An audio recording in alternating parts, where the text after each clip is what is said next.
Hello friends, welcome back to my channel. আশা করি সবাই ভালো আছো, আমিও ভালো আছি। আজকে আমার কন্টেন্ট হচ্ছে ম্যান্ডি। হ্যাঁ, ওকে নিয়ে আমি কন্টেন্ট করলাম কারণ একটাই, আমি ওকে যত দেখছি ততই অবাক হচ্ছি। ম্যান্ডি স্মার্ট খেলুড়ে আর কি, বা ওয়ার্কার এটা আমরা জানতাম, কিন্তু এতটা স্মার্ট বা এতটা ওভার কনফিডেন্স এবং কনফিডেন্সের সঙ্গেই ও ওর প্রতিটা স্টেপ ও নেয়, এটা না দেখলে ঠিক এতটাও ভালো রিয়েলাইজ করতে পারতাম না। কেন বলছি, কিসের জন্য বলছি, সেটাই আমি এখানে আলোচনা করছি। প্রথমেই বলে নিই, আমাদের ম্যান্ডি নিজেকে তো ভালোবাসেই, নিজেকেই বেশি প্রাধান্য দেয় এবং তারপরেও ওর একটা ভালো লাগার জায়গা আছে। সেটা আশা করি কেউ কেউ বুঝতে পেরেছে। সেটা কি বলতো? সেটা হলো ওর বাড়িকে খুব ভালোবাসে। কারণ বাড়ির প্রতি ওর একটা টান আছে, বাড়ির প্রতি একটা মায়া রয়েছে। মানে বাড়ি গোছাতে, বাড়ি সাজাতে এবং বাড়ির কাজ করতে, এটা ও ভালোবাসে। নিজের ভেতর থেকেই ভালোবাসে। লোক দেখানোর জন্য ভালোবাসে না, সেটা নয়, ভালোবাসে। কি থেকে আমার মনে হলো, হয়তো বলবে রেগুলার কাজ দেখায়, গোছায় টোছায় তার জন্য, না, তার জন্য নয়। ওর কথার মধ্যেই এই ভালোবাসাটা বা ভালো লাগাটা লুকিয়ে রয়েছে। কিভাবে বুঝেছি? কারণ ও যেমন ওর যে বাড়িটা তৈরি করেছে সেটা তো ওর প্রয়োজন ছিল, ওর ভালোবাসাও ছিল, সব মিলিয়ে। এবং আহ, একটা আহ, বাড়ি বা ভালোবাসার নিড সবার প্রয়োজন। সেই জন্য ও প্রয়োজনের তাগিদে শ্বশুরবাড়ির তরফ থেকে ও তৈরি করেছিল। কিন্তু যে কথাটা ওকে আমরা প্রায়ই বলতে শুনি ওর বিভিন্ন ভিডিওতে, সেটা একটা আক্ষেপের বাণী বলা যেতে পারে। সেটা কি না, ওর জন্মভিটের কথা, যেটা কিনা ওর বাবা বিক্রি করে দিয়েছিল কোনো ব্যক্তিগত কারণে, সেটা নিয়ে ও প্রায়ই আক্ষেপ করত। এবং এটা ও মোটেও মেনে নিতে পারেনি, সেটা ওর বাবাকে ও বারবার জানাতো।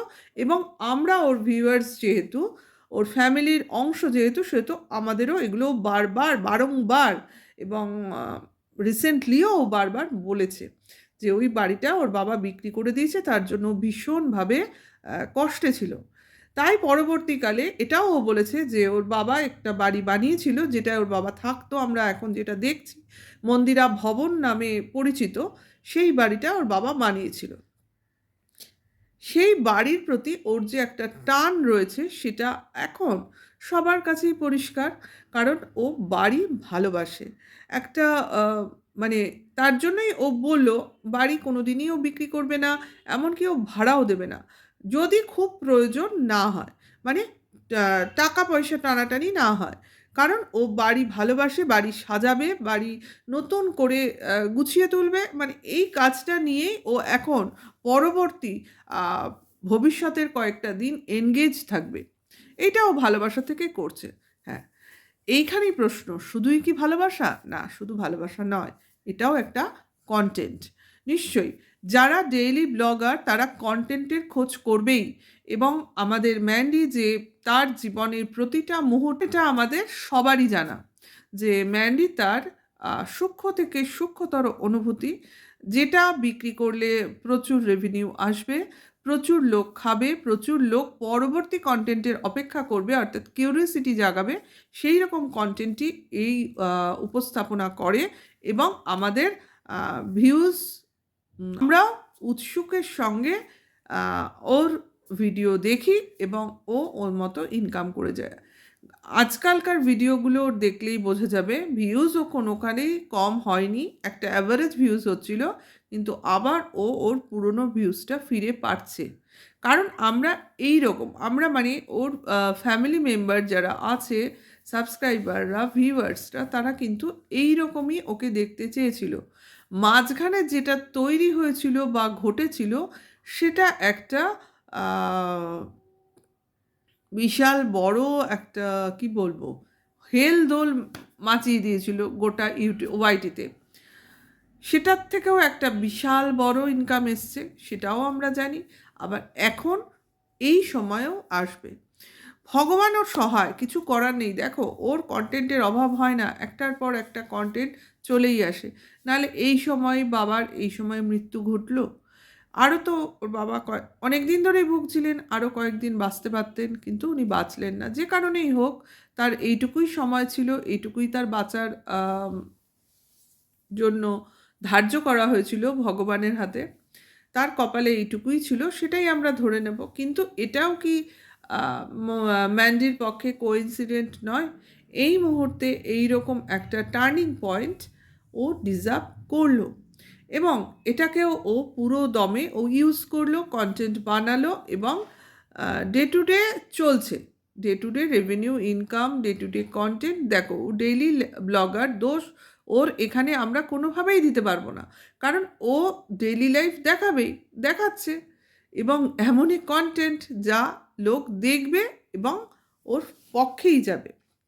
তারপরে যেটা আমরা সবাই মিলে ইগারলি ওয়েট করছি, যে ম্যান্ডির বাবা তো মারা গেল, তার এই রকম শেষ পরিণতি হলো, তাহলে ম্যান্ডির মার কি হবে? দেখো, এটা কিন্তু আমরা প্রত্যেকের মনেই রয়েছে, এবং ওর কমেন্টস বক্সেও কমেন্টে ভরে যাচ্ছে যে এরপরে কি ম্যান্ডি তার মাকে মেনে নেবে, আবার কি ওরা একসাথে হয়ে যাবে, না এরকমই চলতে থাকবে? মানে একটা কিন্তু সাসপেন্স বজায় অলওয়েজ থাকছে, কি হবে কি না হবে। এখনই কিন্তু আমরা কেউ বুক ঠুকে বলতে পারবো না যে এটাই হবে ওটাই হবে, এরম কিন্তু আমরা কখনোই বলতে পারবো না। তারপরে আজকের ব্লগে যখন সবাই ভিউয়ার্সরা ওকে বলছে যে মাকে ক্ষমা করো, মাকে ভুলে যা, মার অপরাধটা ভুলে যাও, মাকে অ্যাকসেপ্ট করে নাও। আরে ভাই, মাকে ভুলে যাওয়ার ওর কোনো কারণই নেই, মার অপরাধ ক্ষমার করারও কারণ নেই। ও যদি মাকে এতটাই অপরাধী ভাবতো, তাহলে 5 মাস আগে ও নিজের বাড়িতে ওর মাকে রাখতো না, সেই ফ্ল্যাটে মাকে নিয়ে যেত না। ওগুলো সবই দরকার ছিল তখন মাকে, তখনও ইউজ করেছে। এখনও মাকে ক্ষমা করবে, ওটা ভিউয়ার্সরা ভাবছে বা আমরা ভাবছি, ওর মনে এইসব কিছু নেই। ও মাকে ক্ষমা করবে না ভালোবাসবে, ও এইসব ভাবেই না। ও জানে ও সবাইকে ওর কাজে ইউজ করবে। তার জন্যই কিন্তু আজকে ও বলে দিল যে ও মাকে কোনো সময়ই বাড়ির, মানে ওর বাপের বাড়ির অর্থাৎ মন্দিরা ভবনের চাবি কোনো দিনই দেবে না। সেটার কারণটা কি বলছে সেটা আমি বলছি একটু পরে, আগে এটা শেষ করে নিই। দেবে না, তার বদলে ও মাকে কিছু পরিমাণ টাকা দিয়ে দিয়েছে। দেখো, ও কিন্তু ওর ভালোবাসাটা সমস্তটাই টাকা পয়সা দিয়ে তোলার মতো হিসাব করেই চলে। মানে আমি সব কিছুই মাপে, টাকা পয়সার নীতিতেই মাপে ভালোবাসাটাকে। কাজে ও বুঝে গেছে যে যা যা মানে ওর মারও টাকারই প্রয়োজন, কাজেই টাকা দিলেই আপাতত এই সমস্যার সমাধান হবে। কাজেই মাকে কিছু টাকা পাঠিয়ে দাও, মার মতো থাকবে। মা তো এমনিও বাড়িতে বসে থাকার মতো নয়, মা ঘুরে ঘুরেই বেড়াবে, মা এক জায়গায় কোনো সময় স্থিত হতে পারবে না। এবং ঘুরে ঘুরে বেড়ালে কি হবে এটাও ম্যান্ডি খুব ভালো করেই জানে, এবং ওর মাও খুব ভালো করে এখন বুঝে গেছে যে অন্তত আমার চ্যানেলটা গ্রো হবে, ভিউজ হবে, এবং আমি বিভিন্ন রকম জিনিস ভ্যারাইটিস আমি দেখাতে পারবো। কারণ যখন আমার এই সুযোগটা আছে, কাজেই আমি তখন সেখানে এক জায়গায় কখনোই বসে যাব না। আর বসবো কোথায়? ওই বসবো তো মেয়ের সঙ্গেই থাকবো। যেই সমস্যাটা কিন্তু ম্যান্ডির ওর হাজব্যান্ডের সঙ্গে হয়, দুজনের ব্লগিংটা প্রায়শই কমন হয়ে যায়। মানে এর ব্লগিংয়ে ও চলে আসে, ওর ব্লগিং, মানে আলাদা করে যেটা করা একটা আলাদা ব্লগিং, সেটা কিন্তু এরা সেইভাবে দিতে পারে না, সমস্যা হয়। সমস্যা যে হয় আমরা বুঝতে পারি, তার জন্যই স্যান্ডির কিন্তু আলাদা বিজনেসে ব্যস্ত থাকতে হচ্ছে। কারণ ও বুঝতে পারছে ব্লগিংটা আছে থাক, যেটা কি না আমার এতটা ফ্লোরিশ করে গেল ওই স্ক্যান্ডেলের টাইমে, ওই সময়টা ও চ্যানেলটাকে গ্রো করিয়ে নিল। কিন্তু এখন কিন্তু সেইভাবে ওটাকে নিয়েও ব্যস্ত থাকতে পারছে না, কারণ দেখাবে কি, দুজন একসাথে আছে, তা ব্লগিংয়ের কোনটা আলাদা করবে কোনটা একসাথে করবে, এতটা মাথা ঘামানোর থেকে আলাদা বিজনেসে টার্ন করা বেটার। মাঝে মাঝে চ্যানেলটা আমি রেখে দিলাম, ওটাকে মাঝে মাঝে আমি চালু রাখলাম, এইভাবে চলুক। একটা তো চালু, অত্যাধিক চালু, এবং মুনাফার চ্যানেল আছেই, সেটা দিয়ে তো আমার যতক্ষণ একসাথে থাকছি কোনো সমস্যা হচ্ছে না। কাজে এই চ্যানেলটাও থাকুক, আর আমার এখন যে বিজনেসটা আমি অনলাইন বিজনেস করছি সেটা নিয়ে আমি ব্যস্ত থাকি, ব্যাস হবে। এর মধ্যে যদি ম্যান্ডির মা এসে পড়ে তাহলে সে আবার কি দেখাবে? তার তো না ঘুরে ঘুরে দেখালে কোনো কিছু দেখানোর নেই চ্যানেলে, কাজেই তারও কিন্তু আলাদা রোজগারের প্রয়োজন আছে। যখন একজন কেউ এই ইন্টারেস্টটা পেয়ে যায় যে চ্যানেলের পেছনে এইরম এইরম করলে আমার ভিউজ হবে, আমি এইরকম ইনকাম করতে পারবো, তাহলে টাকার প্রতি লিপ্সা কার না থাকে। তাহলে এই কারণেই ম্যান্ডির মা কোনো সময়ই তার মেয়ের সাথে একসাথে হবেও না এবং মেয়ে হতে দেবেও না। কারণ মেয়ে চাইবে মা এইভাবেই থাকুক, মাকে আমি টাকা পয়সা যা লাগে যেরমভাবে বাবাকে দিতাম সেভাবেই মাকে দিচ্ছি। এখন তো আর আমার বাবা নেই, বাবাকে দিতে হচ্ছে না, কাজেই বাবাকে যে পরিমাণ টাকাটা দিতাম সেটা আমি মাকে দিয়ে দেবো, ব্যাস হয়ে গেল।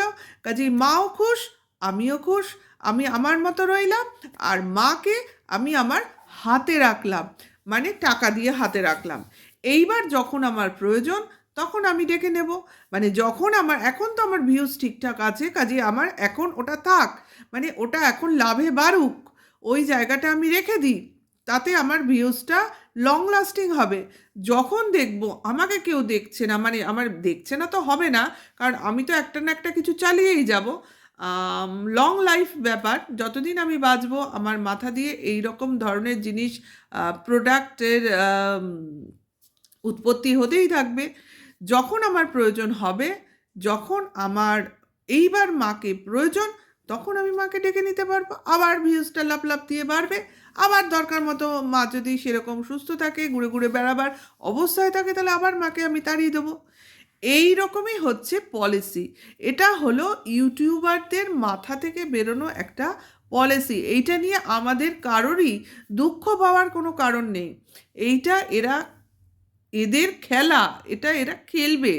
এই নিয়ে শুধু শুধু আমরা ভিউয়ার্সরা আহা উহা, ওমা কি কষ্ট, কি নির্দয়, কি মমতা বিহীন, কি কষ্টে রয়েছে, এইসব বলে কিছুই লাভ হচ্ছে না। লাভটা যেটা হচ্ছে, এরা এদের মতো হেসে খেলে এদের ভেতরে কিন্তু কানেক্টিভিটিটা রয়েই গেছে, যেটা কিনা আমরা দেখতে পাচ্ছি না।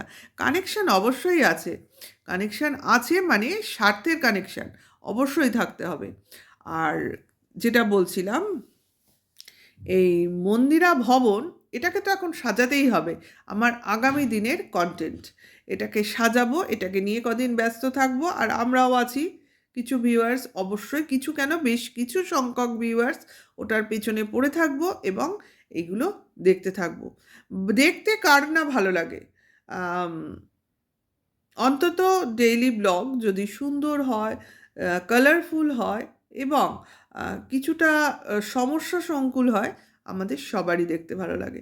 কাজে এইটুকুই বলতে আসলাম যে এদের মধ্যে সবই ঠিকঠাক আছে, শুধু আমরাই মোড়ে হাঁপাই।